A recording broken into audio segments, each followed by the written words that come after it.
All right, let's dive into one of the most game-changing moments in all of history, the French Revolution. We're going to see how an entire country went from being ruled by a king to being ruled by the people. It's a wild story that literally changed the world. Let's get into it. I mean, really think about that question. How do you just fire a king? It sounds crazy, right? But that is exactly what happened in France. And trust me, it wasn't a quiet resignation. It was a messy, chaotic, and world-shaking transformation. So how on earth did they do it? Well, it all kicks off with a system that was just completely broken. This guy here is King Louis XVI, and he believed he ruled by divine right.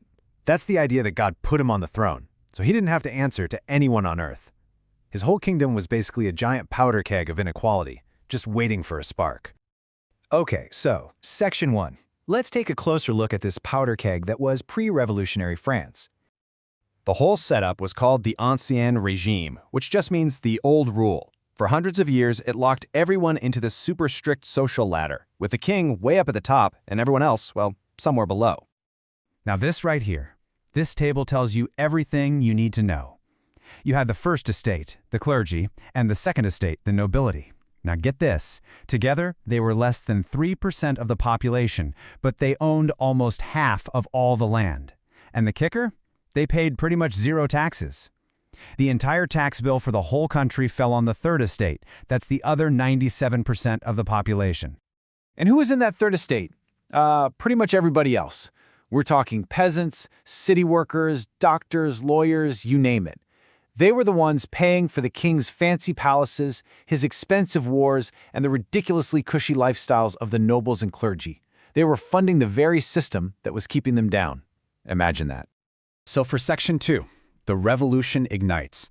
A system this lopsided, well, it just can't last.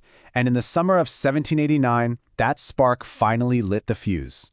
And this was the moment, July 14th. The people of Paris, starving and furious, stormed the Bastille. Now, this wasn't just some random prison. Oh, no. It was this big, scary fortress that stood for everything they hated about the king's absolute power. Tearing it down brick by brick was like taking a direct shot at the monarchy itself.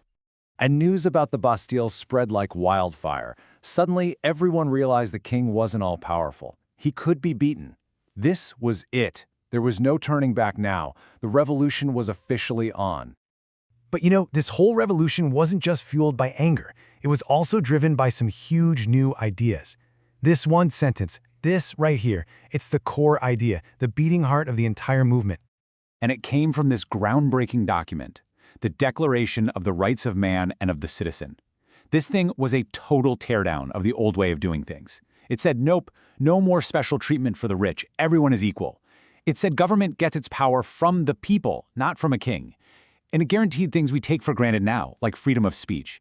I mean, this is basically the DNA of modern democracy being written down for the first time. Which brings us to Section 3, Goodbye King, Hello Republic. With these powerful ideas spreading everywhere, that final, dramatic break from the old world was bound to happen. Now, it wasn't like flipping a switch. You can see on this timeline, it was a process. France went from that absolute monarchy to the third estate just declaring itself the National Assembly. Then they kind of tried to make a deal with the king, a constitutional monarchy, but that didn't work out. So finally, a new group, the National Convention, decided to make the ultimate move. And on September 21st, 1792, the official word came down. The monarchy is abolished. It's over. Done. After more than 1,000 years of kings, France was going to be a republic. The very title king was wiped off the books. But to make sure everyone knew they were serious, the revolutionaries took one last shocking step. Just a few months later, Louis XVI, now just called Citizen Louis Capet, was publicly executed by the guillotine. That machine became this terrifying, unforgettable symbol of the revolution. With the fall of that blade, the break with the past was bloody and it was absolute. So, Section 4, A Nation Reborn.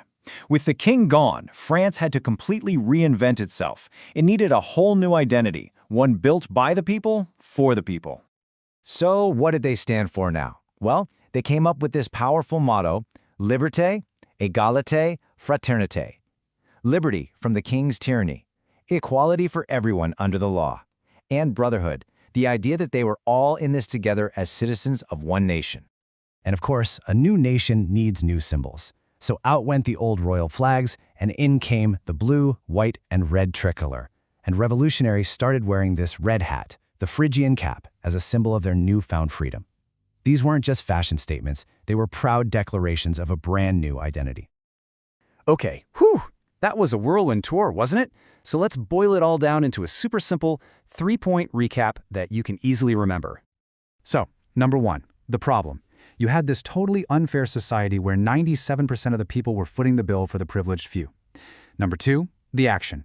The people finally had enough, they rose up, they stormed the Bastille, and they demanded their rights. And number 3, the result.